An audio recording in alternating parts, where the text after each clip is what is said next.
Bienvenidos a Desde el Manicomio.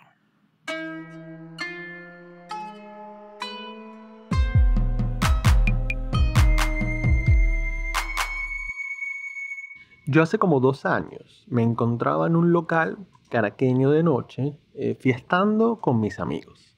Esa noche en particular iba a haber una presentación de un show en el cual parte de mis amigos se iban a estar presentando.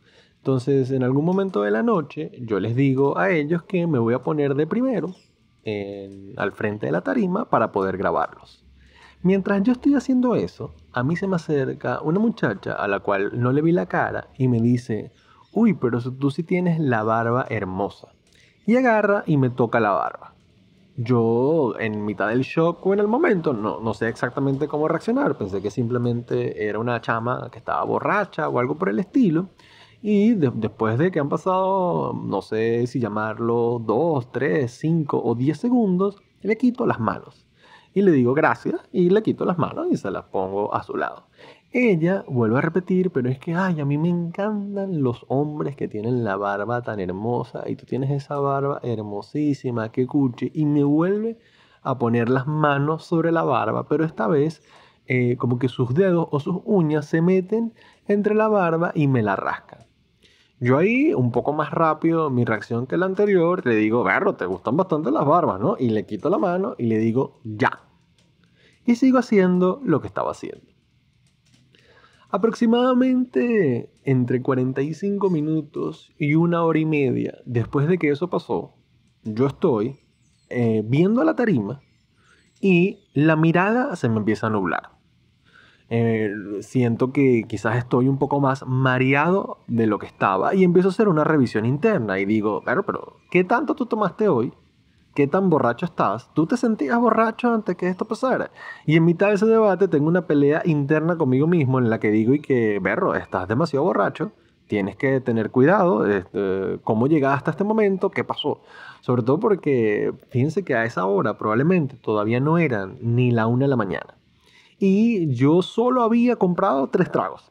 Y hasta ese momento me había tomado 2. Estaba el tercero, estaba esperando para tomármelo mucho más tarde para rendirlo, porque realmente a mí no me gusta tomar demasiado. Cuando salgo de noche no es algo que disfrute demasiado hacer todo el tiempo. Entonces yo, cuando la mirada se me empieza a nublar, y yo algo que hago es intento sacar el teléfono para ver la pantalla del teléfono como para que eso me despabile, que es algo que a veces uno hace en la mañana, ¿no? A veces cuando uno está un poco dormido o no puede concentrar la mirada, por lo menos yo agarro, si veo la pantalla del teléfono, eso me despierta a mí inmediatamente, porque la luz hace que mis ojos se tengan que ajustar. Yo hago eso, me pongo la luz del teléfono en la cara y no funciona. Y me empiezo a marear y me empiezo a sentir muy mal. Y le digo a la persona que tengo al frente que me ayude porque me estoy empezando a sentir mal. Él me dice: ok, vámonos. Y esta persona me cuenta que lo que pasó inmediatamente después, yo no recuerdo esto, fue que se me cayó el vaso que tenía en la mano y se rompió. Yo ahí empiezo a ver hacia abajo y de la nada me desmayo y caigo al piso. Aparentemente estuve desmayado menos de 1 minuto y lo siguiente que recuerdo es abrir los ojos y ver miles de caras al frente mío que me ven y me están diciendo: José, José, ¿estás bien? José, José, ¿estás bien? Despierta, José, ¿estás bien? Despierta. Me ayudan como a levantarme, me paro, voy y ahí me empiezan a asistir, ¿no? Me están ayudando mis amigos que están conmigo, mi pareja que está conmigo, me está ayudando una muchacha ahí que era enfermera, se acercó para asistirme y se acercan los empleados del local. Yo no sé muy bien todavía lo que está pasando, estoy bastante desorientado. Tomen en cuenta que mientras todo está pasando y la gente me está preguntando: ¿estás bien? ¿Qué pasó? ¿Tomaste mucho? ¿Te sientes bien? Yo solo estoy respondiendo: ¿ah? ¿Qué? ¿Pero qué pasó? ¿Pero qué está pasando? ¿Pero qué? No entiendo. Eso es lo único que yo respondía. Se me acerca uno de los dueños, bueno, uno de los de seguridad del local, para hablar conmigo y me dice: oye, pero ¿estás bien? ¿Cómo te sentiste? ¿Pasó algo? Ahí yo recuerdo algo. Recuerdo que había una muchacha que me había tocado la barba, pero no quiero decirlo así abiertamente porque todavía no sé lo que está pasando. Y espero a tener un momento solo con mi pareja. La agarro y le pregunto: mira, yo estaba tomando mucho, yo estaba borracho. ¿Qué pasó? O sea, me estoy volviendo loco. Le pregunto yo y ella me dice: no, tú no estabas tomando mucho. Llevamos toda la fiesta hablando. No sé qué te pasó, ¿qué recuerdas? Y yo le digo, mira, no, que una muchacha me tocó la barra. Y ella me dice, ¿qué muchacha? Tal. Cuando llegan los de seguridad, yo les empiezo a decir, a mí me sorprende mucho que ellos se lo toman en serio y me empiezan a pedir descripciones. No, danos la descripción, cómo es tal. Y yo intento dar una descripción, pero realmente mi memoria no está muy buena. E insisto que la muchacha es blanca, tiene el pelo negro, lo tiene peinado por la mitad. Y eso es lo que yo recordaba. Y yo le decía, mira, dile que la muchacha es blanco y tiene el pelo negro recortado por la mitad. Díselo, le decía a mi pareja. Dísele, le decía al vigilante. Es así. Y ellos me miraban con una cara de, ok, necesito más información de esto. Y yo les respondía como, ok, pero te estoy dando la información más vital y precisa del mundo porque no estás haciendo caso. Resulta que la seguridad local, la razón por la cual se estaba tomando tan en serio lo que me estaba pasando, es porque una semana antes, el mismo día, a una muchacha le había pasado exactamente lo mismo. Alguien se le había acercado, alguien la había tocado y la muchacha se había desmayado por 1 hora. La diferencia entre la muchacha y yo es que yo solo me desmayé 1 minuto, ella se desmayó por 1 hora. Yo estimo o calculo que quizás la razón por la cual yo me desmayé tan poco tiempo o tuve tanta tolerancia a cualquier sea la droga que me habían echado, que eventualmente descubrí que era burundanga, es porque ese día cuando llegamos a la fiesta no nos dio chance de comer en la casa, nos fuimos a comer hamburguesas y miren, yo me comí 2 hamburguesas, 2 papas fritas, un 3 leches y 2 vasos y medio de Nestlé. Eso era lo que yo tenía en el estómago para tolerar la burundanga que me habían echado. Nosotros vamos, me limpio la cara, me limpio la cosa, todavía estoy un poco desorientado, ahí me siento en el piso y cuando me siento en el piso empiezo a tener toda una ansiedad y una paranoia porque a partir de ese momento yo no sabía qué era lo que estaba pasando. Aparte que algo que descubrí eventualmente cuando a uno le echan burundanga, lo que pasa es que uno tiene como una suerte de memoria en visión de túnel en el cual recuerda las cosas muy, muy lejanas y tiene muchos problemas de memoria. Que así me sentía yo. Yo no recordaba la cara de la mujer que me lo había echado, yo no recordaba nada de lo que había pasado. Para mí el recuerdo era como un túnel lejano en el cual yo veía las cosas chiquitas, borrosas y difuminadas. Y mientras yo estoy sentado en el piso del backstage, procesando qué era lo que había pasado, recuerdo que uno de los amigos con los que estaba, que menos mal que estaba con puros amigos de confianza, se me acerca y me pregunta que cómo estoy. Y yo le digo, estoy procesando paranoicamente con quién tengo que tener cuidado es decir, estoy procesando paranoicamente de quién me tengo que proteger en estos momentos. Y recuerdo que la muchacha, te tengas razón, pero en mi cabeza a mí me acaban de echar burundanga. Me acabo de desmayar en el piso, no sé por qué. Y todo esto me tiene sumamente ansioso. La razón por la cual estoy contando esto es porque a mí siempre me preguntan mucho sobre cómo se maneja el tema de la ansiedad social. O qué se hace con eso, cómo se maneja, cómo se lidia, cuáles son las herramientas que uno puede utilizar para tener menos ansiedad social cuando uno sale a la calle. Y después del momento que a mí me echaron burundanga, para mí ha sido todo un proceso muy particular el volver a ir a una fiesta o el volver a ir a un local de noche sin tener la ansiedad de no saber qué va a pasar o no saber qué me van a hacer. Ojo, en ese momento, cuando a mí me echaron burundanga, yo seguí fiestando. Es decir, yo 4 días después que eso pasó, fui a otro local y seguí fiestando y seguí haciendo eso por 2 semanas seguidas porque realmente yo no soy una persona que sale mucho de noche, no es algo habitual en mi estilo de vida, pero cuando me provoca empezar a hacerlo y conseguimos locales que estén bien finos, estén bien activos, yo lo agarro como por temporada. Es decir, yo puedo no rumbear o no fiestar en 8 meses y de repente salir 2 meses seguidos, por lo menos 1 o 2 veces por semana, porque bueno, uno está como en la temporada para fiestar.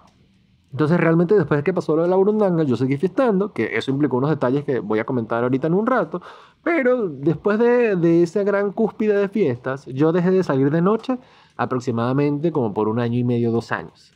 No, como les digo, no necesariamente por lo de la burundanga, pero sí bueno, pasamos en una temporada en la cual ya no teníamos ganas de salir de noche.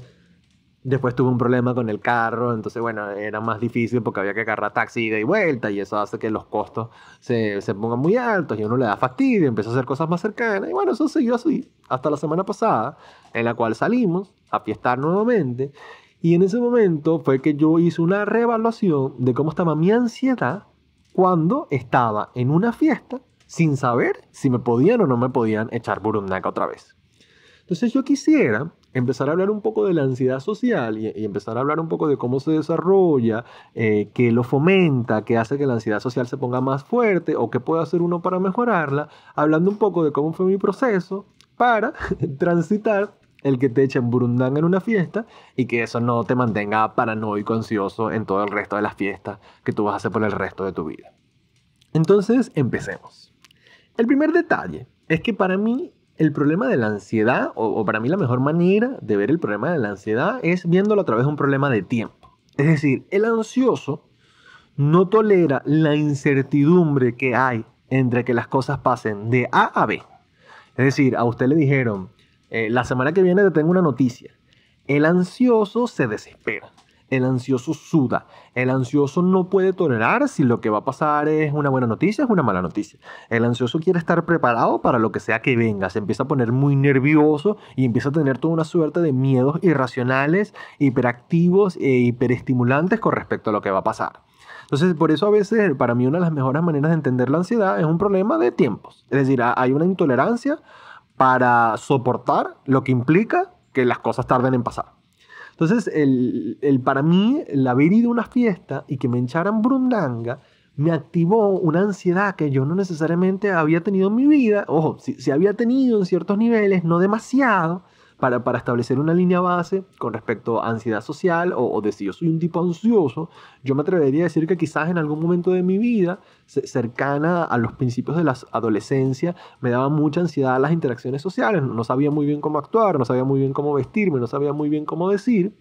Pero que, bueno, eso fue mejorando a lo largo del tiempo y a menos que sea una situación muy novedosa, muy extraña, con gente que realmente no sé cómo habla, cómo se comporta o cómo actúa, esos son momentos en los que yo suelo experimentar cierto grado de ansiedad, pero no demasiado como para ser paralizante o no demasiado como para que eso afecte, como para que se note demasiado y sea como una especie de problema en las interacciones con los demás. Es decir, esa es como mi línea base. Yo he experimentado cierto grado de ansiedad, pero realmente no demasiado en contextos sociales. Entonces, cuando yo voy a esta fiesta, en actitud de que, bueno, todo está bien. Tal vez no conozco todo el mundo, tal vez no sé muy bien cómo es la movida en todos los espacios, pero yo puedo estar ahí en la fiesta. Es decir, yo puedo disfrutar las fiestas, especialmente en ese periodo. Yo puedo tolerar que hay momentos en las fiestas en las cuales uno está aburridísimo, hay momentos en las fiestas en las cuales la energía está baja, hay momentos en la fiesta en los cuales como que se hacen pequeños grupos y a veces uno pertenece a esos grupos y es sabrosísimo porque uno está hablando con los demás y uno está echando broma, y hay momentos en las fiestas en las cuales los grupos se forman y uno está solo en una esquina. Y uno ahí tiene dos opciones, ¿no? Bueno, me quedo solo aquí en esta esquina con mi teléfono, me quedo aquí esperando que alguien se acerque a mí o me integro a uno de los grupos. Y verdaderamente, por lo menos en ese espacio en particular, yo me atrevería a decir que mucha gente en realidad esos espacios los sufre no necesariamente porque tenga ansiedad, sino porque eso es algo que no le gusta hacer. Es decir, el salir de noche, el tener que hablar, el tener que montarse en conversaciones en las cuales uno no necesariamente le gusta o no es el tipo de conversaciones que uno suele tener porque a uno le gustan las conversaciones en otro tipo de tono y el tener que adaptarse al tono de la música, al tono de la fiesta, al ruido. Hay gente a la cual eso no le gusta. Y no le gusta para nada, pero si se forza a sí mismo a seguir asistiendo a ese tipo de situaciones, se empieza a desarrollar una suerte de ansiedad por la percepción de que uno es un inepto en algo, cuando en realidad uno es inepto, pero porque no le gusta. Entonces, al principio de la fiesta yo me encontraba ahí, hablando con unos grupos, hablando con otros, y a mí en las fiestas es perfectamente normal que a veces se te acerque la gente y te toque. Es decir, es el que la gente se te acerque, te toque para pedirte un permiso, o te salude, o te diga que estás bien vestido. Para mí esa es una experiencia completamente normal de las fiestas. Es decir, a más de un hombre se le ha acercado a una mujer borracha a decirle cosas, o a tocarlo, o a hablar cosas, y uno lidia con las situaciones con un poquito de risa, con un poquito de incomodidad, y la cosa no pasa de ahí. Y sobre todo estoy haciendo esto, el caso de hombre, porque quizás implica toda una serie de amenazas físicas que no experimentan los hombres en particular, aunque bueno, ese es un detalle al cual yo no me atrevería a meterme mucho, pero para propósitos de este episodio de hoy, quisiera quedarme solo con mi experiencia. Y fíjense que para mí eso no significa absolutamente nada. Es decir, si alguien está pasando una fiesta y me toco, me roza, yo simplemente digo, bueno, estaba pasando y ya. Después que a mí me echan la burundanga, a partir de ese entonces, todo contacto físico que yo tenía en alguien se convertía para mí en un martirio en el cual no sabía qué era lo que iba a pasar. ¿Qué significa que esta persona me está tocando? ¿Está pidiendo un permiso? ¿Me está chanceando? ¿Me está amenazando? ¿Me está echando broma? ¿Me está echando broma? ¿Me está echando droga? ¿Me está echando droga? Empiezo a hacer una revisión interna. Es decir, fíjense que antes de ese momento yo podía hablar con la gente se me podía acercar, podíamos tener conversaciones extrañas, podíamos haber contacto físico leve, y para mí eso no significaba absolutamente nada. Después que a mí me echaron la burundanga, en cada fiesta que yo voy, y esto me di cuenta la semana pasada, yo estaba en una parte bailando con mi grupo de amigos, y la cosa estaba muy apretada, ¿no? El espacio. Y en algún momento una mujer pasa y me pone la mano en la cintura, pero la mano abierta completa en la cintura, y me acaricia un poco antes de pasar. Lo cual, como les digo, en un contexto normal, yo lo hubiera entendido de qué manera. Bueno, esto no significa nada. Quizás era una chama que me estaba chanceando y se lanzó. Quizás simplemente era una chama que necesitaba permiso y le daba miedo pasar con otro. ¿Sabes? Como cuando las viejas en el metro te agarran la cintura para poder pasar, que es un toque medio pasado de tono, pero como es una vieja uno lo tolera. Porque bueno, la vieja quiere pasar y a veces las viejas también son como cochinas como los viejos. Entonces bueno, uno lo deja pasar. Pero realmente es algo que uno puede dejar ir y ya. Es decir, no implica toda una revisión interna. Pero a mí la semana pasada, cuando esta muchacha me toca la cintura para pasar, yo ahí, que estaba fiestando totalmente tranquilo, si le soy sincero, ahí yo me detengo y pienso, hey, está volviendo a pasar. ¿Qué está pasando? Esta persona me tocó. ¿Por qué me está tocando? ¿Qué significa que esta persona me esté tocando? Y ahí yo empiezo a hacer una revisión interna de cómo me siento yo internamente. En ese momento solo estaba tomando cerveza. En ese momento creo que había tomado como 6 cervezas. Estaba un poquito happy. No estaba prendido ni nada por el estilo. Simplemente estaba un poco happy. En ese momento ya eran como las 2 de la mañana. Y yo empiezo a hacer toda una revisión interna de lo que está pasando. Y en algún momento digo, ok, ve para el baño. Como para que te veas en el espejo, te veas la pupila, hagas todo este tipo de cosas. Ojo, de todo esto en un plano no necesariamente consciente, pero sí como un plano de alerta que se prende en el cuerpo. Y en ese momento, cuando yo empiezo a... Porque bueno, la pista estaba muy llena de gente bailando. Cuando yo tengo que pasar entre la gente para poder ir al baño, ahí yo empiezo a hacer una revisión interna de cómo yo pido permiso. Entonces, bueno, yo soy un tipo grande, entonces tenía la duda de si tocar o no tocar a la gente cuando pasaba, por dónde me metía, y ahí yo empiezo a tener toda una ansiedad de que me siento extraño, como una suerte de alienígena dentro de la discoteca, en la cual ya no sé ni cómo se pasa. Ya no sé cómo llegar al baño porque no sé cómo pedir permiso, porque no sé si lo que esta persona me hizo es la manera estándar de pasar, o yo estoy todo paranoico por lo que está pasando. Y para mí este es un detalle muy importante para entender cómo puede empezar a fomentarse o a nacer todo el tema de la ansiedad social. Fíjense que cuando uno se pone muy ansioso en una fiesta o en una situación social, ¿hacia dónde va la mirada? La mirada va hacia el adentro, hacia la revisión interna. Y eso es un problema cuando uno está en una situación social. Porque cuando uno está en una situación social, uno tiene que ver hacia el afuera. Cómo está el tono de la fiesta, de qué están hablando mis amigos, de qué están hablando los otros, cómo está la música. Es decir, uno sí puede tener una revisión interna de quizás cómo se siente uno, qué tan cansado uno está, qué tanta energía tiene, qué tan bonchón está, si uno lo quiere poner de esa manera. Pero que en una situación de fiesta, si uno se pone a pensar constantemente, uy, ¿qué estoy haciendo yo? ¿Cómo me estoy moviendo? ¿Cómo lo estoy haciendo? ¿Cómo me estará viendo la gente? ¿Quién está viendo para burlarse de mí? ¿Quién está viendo para drogarme? ¿Quién me quiere hacer daño?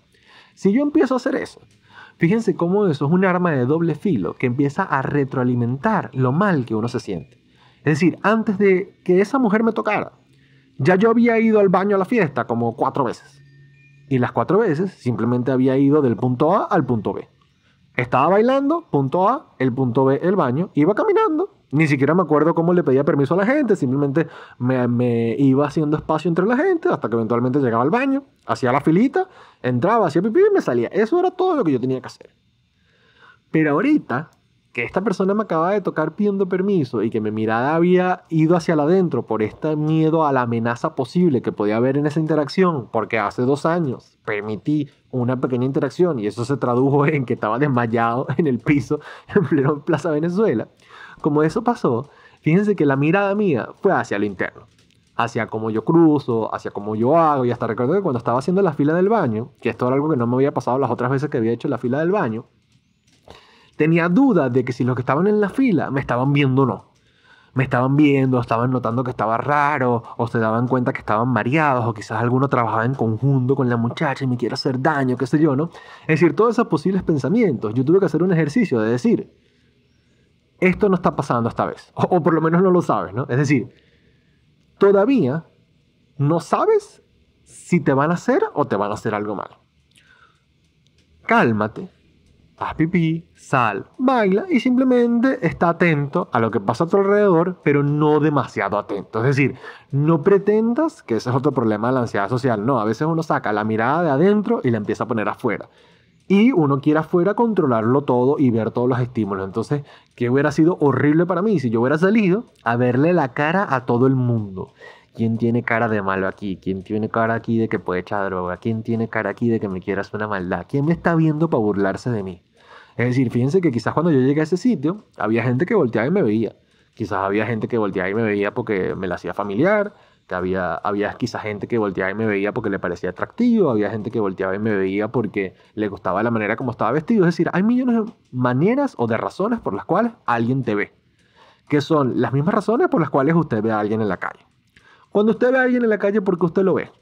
A veces por casualidad, se cruzaron las miradas, a veces le llamó la atención el zapato que tenía puesto, tal vez la persona tiene una camisa que dice, no sé qué sé yo, la ranita René. Y uno ve eso y uno se acuerda de, oye, ¿verdad que a mí me gustaba la ranita René? Y uno se ríe. Entonces uno miró a alguien, le miró la camisa y se rió. ¿Por qué? Porque en la cabeza uno estaba pensando en la ranita René. El ansioso piensa que cuando el otro te mira y se ríe, se está burlando de ti. Fíjense cómo esa es una intolerancia para soportar que, bueno, tú no sabes realmente por qué el otro te está viendo y se está riendo.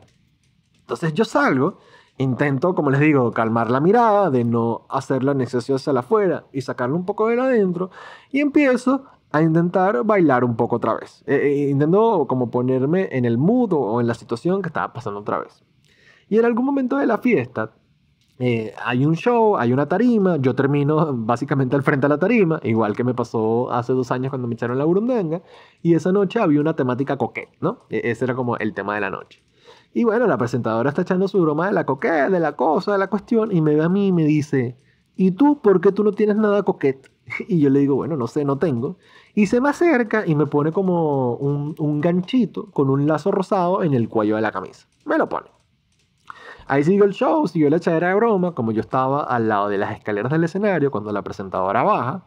Me saluda, me da un abrazo, me da un beso en el cachete, me dice bienvenido, ¿qué tal? ¿Cómo estás? ¿Sabes? Simplemente estaba haciendo amable conmigo. Y ahí yo noté que mi cuerpo estaba tenso, pero tenso, a unos niveles en los cuales yo estaba intentando ser normal, carismático, cómico, porque de verdad el show había sido muy divertido y, o sea, me había caído bien todo lo que había pasado. Y cuando ella me saluda, yo estaba tan tenso que yo creo que esta mujer pensó que dije, "Berro, este tipo está nerviosísimo", y hasta me hizo como una seña de, hey, tranquilo, bienvenido, todo va a estar bien y eso. Y yo en mi cabeza lo que hacía era como que, ok, sí, está bien. Claro, mi cara poker face. Creo yo, ¿no? Porque con la cara que me miró ella probablemente tiene una cara de miedo horrible. Pero mi cara poker face porque es esta idea de qué difícil es no traducir el miedo o la ansiedad, la incertidumbre en algún elemento físico. Y este es el segundo punto que quisiera tocar de la ansiedad social. Que a veces la ansiedad social es paralizante desde un punto de vista muscular porque es como si te pusieran unos tornillos que no son físicos, pero que son más fuertes que tornillos de acero, que hacen que el cuerpo se rigidifique y se tense y no te permita poder actuar o ser libremente, lo cual termina dando mucho más miedo porque no te deja poder reaccionar lo más naturalmente que tú podrías reaccionar ante una situación de peligro. Es decir, cuando uno está tenso, los músculos tardan más en moverse, tardan más en actuar. Y ese tenso o esa ansiedad a veces puede ser tan fuerte que te paraliza completamente. Por lo menos con lo que hablaba esto al principio de de estas diferencias de lo que podría significar para un hombre que una mujer se te acerca en una fiesta y te toque versus lo que podría significar al revés para una mujer. Ese detalle que hice al principio. La razón por la cual a mí no me parece que pueda existir una diferencia tan grande en la percepción subjetiva del asunto es porque si ustedes revisan las estadísticas de cómo suelen reaccionar los hombres ante intentos o ante violaciones sexuales, los hombres reaccionan exactamente igual que las mujeres ante las violaciones sexuales, que es parálisis e impotencia en la gran mayoría de los casos. Es decir, independientemente del tamaño que uno tenga o independientemente de lo fuerte que uno se perciba, la reacción de parálisis y miedo sigue siendo una reacción estándar ante situaciones de amenaza. Que ojo, este es un tema que no voy a desarrollar hoy, sino que voy a desarrollar en algún otro de los capítulos cuando hablemos específicamente de cuáles son las consecuencias psicológicas de la violación en hombre, que es un tema que tengo un poco desarrollado, pero eso será para otro capítulo ya. Aquí quiero mencionar este tema de, fíjense, cómo lo físico es muy importante cuando uno está en interacciones sociales porque esa es la manera que aprendimos a interactuar con el mundo. Fíjense que cuando uno es niño, uno no interactúa profundamente con los otros hablando o conectando. Uno interactúa profundamente con los otros jugando.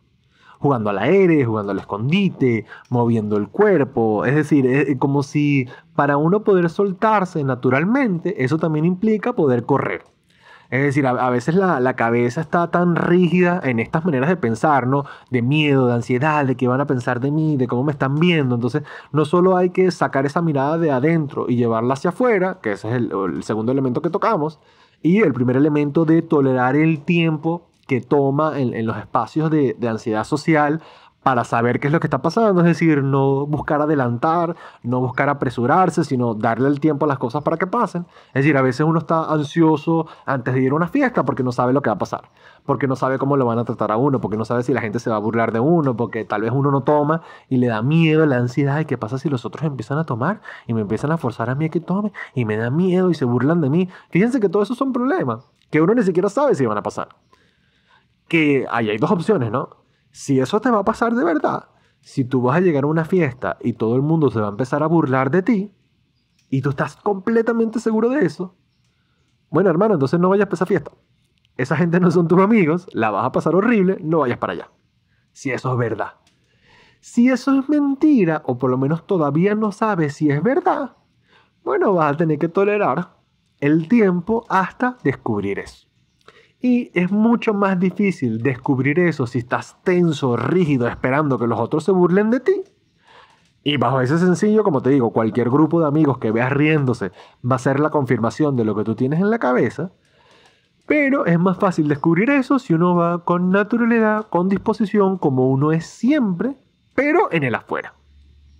Y aquí quizás yo creo que hay un detalle que me cuesta un poco ver, pero desde un punto de vista generacional con respecto al tema de ansiedad, es que, bueno, yo no nací con internet, yo empecé a tener internet en mi casa de manera más o menos estable, digo más o menos estable porque era una cosa horrible para los estándares de hoy en día, pero yo empecé a tener internet aproximadamente entre los 10 y los 12 años. ¿Ok? Yo no nací con un aparato electrónico o en internet. A mí cuando era niño, si yo quería jugar con otros niños, yo tenía que forzarme mismo a correr, a jugar. Y eso es algo a lo cual yo tenía que hacer hasta con niños que no me caían bien. Es decir, a veces uno es niño y uno empieza a hablar con alguien y el niño empieza a hablar y uno dice, a mí este carajito no me cae bien. Pero mientras estemos corriendo, mientras estemos jugando fútbol, bueno, por lo menos nos podemos encontrar aquí. Y podemos, es decir, puede ser una transición un poco más suave, un poco más sencilla, si estamos corriendo los dos y estamos moviendo físicamente. Porque, bueno, por lo menos uno puede ver el cuerpo del otro, cómo se mueve, qué hace, y uno también hace lo mismo y no tienes toda esta incertidumbre de qué significan las palabras, etcétera, etcétera, etcétera, etcétera.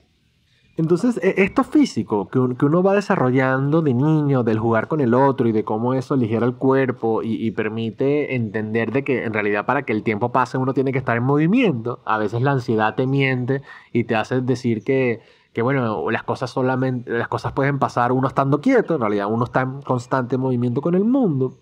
Hay un tema en la actualidad que es que, bueno, si la gran mayoría de los niños ahorita están naciendo con aparatos electrónicos y sus juegos sociales son solo verbales, es decir, a través de comunidades online o algo por el estilo, yo me pregunto que si tú mezclas eso, ese poco desarrollo de jugar con el otro físicamente cuando uno es niño, y lo mezclas con, en la adolescencia te agarró una pandemia Es decir, la adolescencia donde uno tiene que tener ansiedad porque son las primeras fiestas con contenido un poco más profundo, con contenido un poco más sensual. Es decir, es inevitable que cuando uno está en las primeras fiestas adolescentes, uno va en modo es, pero yo le gusto a aquel, este me gusta a mí, este es mi grupo de amigos, quizás ya me gusta, quizás les pueda dar un beso. Es decir, estos primeros encuentros adolescentes con el placer y con lo erótico, eh, fíjense que eso da ansiedad. Y si alguien tuvo su adolescencia en mitad del COVID y al mismo tiempo su niñez estuvo caracterizada por solo estar jugando con la tablet o solo estar jugando con la computadora, qué difícil es para esa persona ir a un contexto y poder ser natural físicamente. Y eso es así. Es decir, yo creo que en esas situaciones no hay manera de que las primeras fiestas no tengan ansiedad. Es decir, fíjense que cuando a mí me echan la burundanga, yo salgo, a mí me echaron la burundanga un sábado, el martes yo estaba rumbeando. Y recuerdo que había salido con una amiga que ella se enteró de lo que me había pasado. Y recuerdo que estábamos todos en la fiesta y en una de esas como que una señora va a pasar y para pasar me toca la cintura nuevamente y pasa para otro lado. Y mi amiga me dice, que no te toque nadie. No te puede estar tocando la gente. Y yo le digo a ella que, ¿pero qué hago? ¿Sabes? Yo no le puedo estar diciendo a todo el mundo que tropiece conmigo, no me toques eso, o está echándole spray de pimienta. Eso sería una locura. Pero, bueno, eso es algo con lo cual hay que lidiar, ¿no? Y si uno nunca ha ido para fiestas en su vida, si uno nunca jugó con otros niños, si uno nunca estuvo en una disposición física con los demás a través del baile, a través de la echadera de broma, porque nuevamente los espacios de fiesta en algún momento no son espacios para hablar, son espacios para actuar, para estar, para hacer, para estar con la movida del mundo, etcétera, etcétera, etcétera. Entonces, hasta que eso no se desarrolle, no hay posibilidad de vivir una fiesta sin ansiedad y sin por lo menos pensar que esto a mí me gusta. Es decir, ¿cómo tú sabes si algo te gusta? Si lo hiciste extremadamente tenso y extremadamente con miedo. A nadie le gusta eso. Tú sabes si algo te gusta cuando lo puedes hacer natural, cuando puedes hacerlo sin tanta reacción, ahí es que tú puedes descubrir qué es lo que te gusta de algo.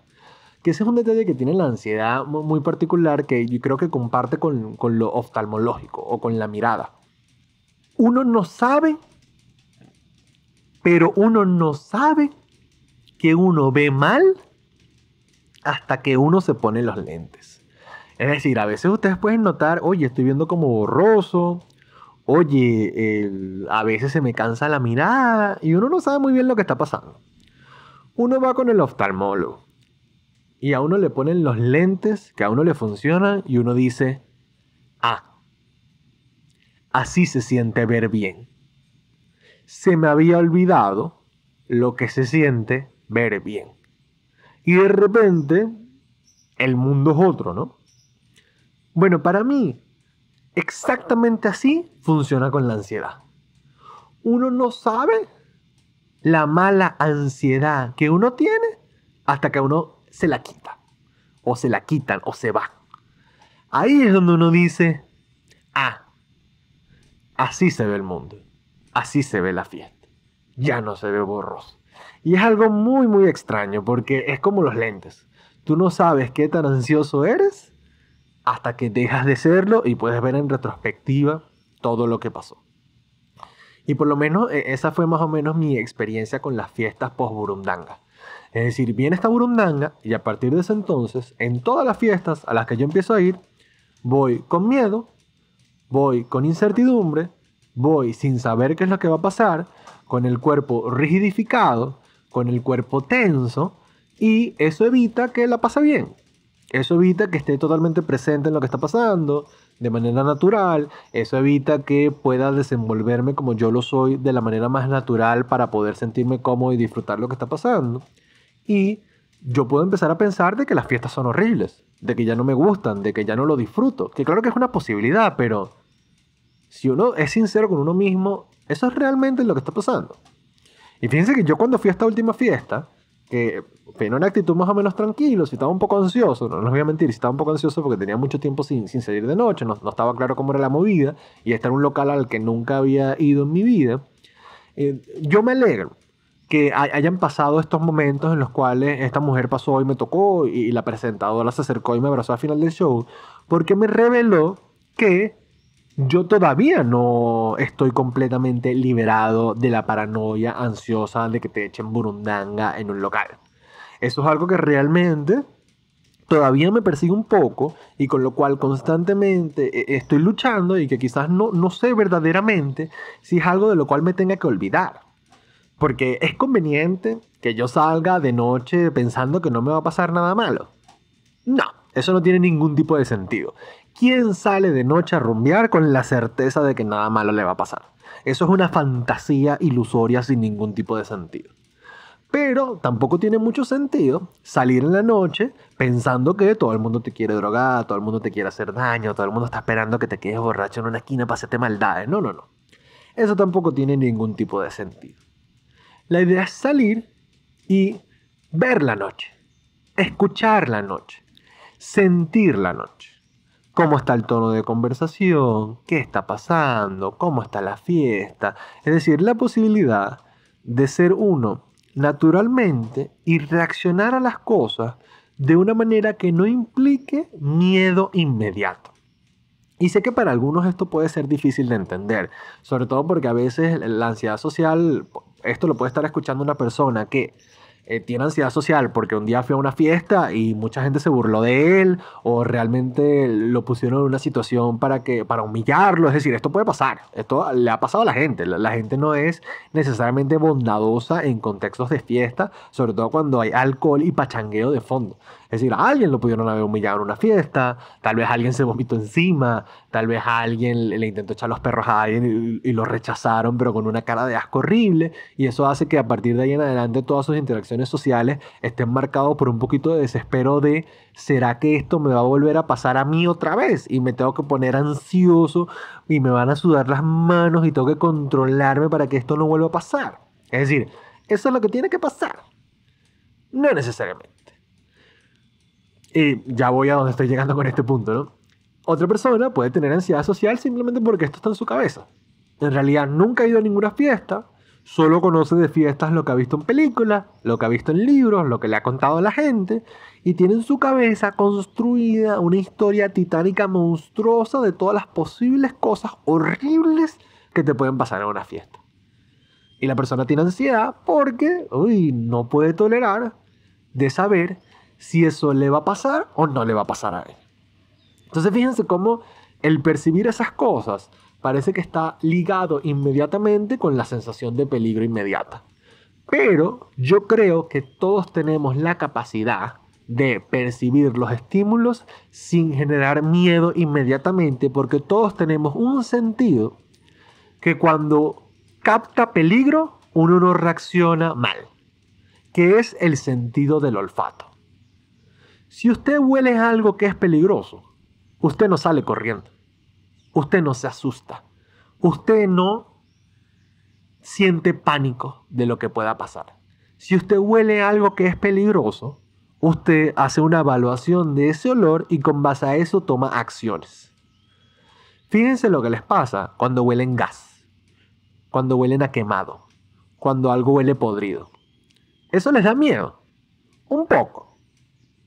Pero no lo suficiente como para ser paralizante. El sentido del olfato tiene la particularidad de que cuando uno huele algo, uno puede detectar peligro sin entrar en parálisis ni en temor inmediato. Si no, uno simplemente puede hacer una evaluación con lo que está pasando y decidir. Esto es algo que no necesariamente pasa en los otros sentidos, porque por lo menos el sentido del oído, yo me atrevería a decir que con respecto al miedo, está ahí es para captar los miedos futuros. Es decir, cuando uno escucha algo y ese algo es peligroso, es un peligro a futuro. Fíjense todas estas cosas que decimos de se están escuchando rumores de, uno escucha el agua venir, uno escucha la marcha venir, es decir, es un peligro a futuro. Si uno capta ese peligro con la mirada, generalmente ya es muy tarde. Si uno lo escucha, el peligro es futuro. Si uno lo está viendo, el peligro es inmediato. Eso sí puede ser paralizante. Pero en el olfato, uno tiene una capacidad innata de captar situaciones peligrosas y solo evaluarlas y tomar acción con base a ellas.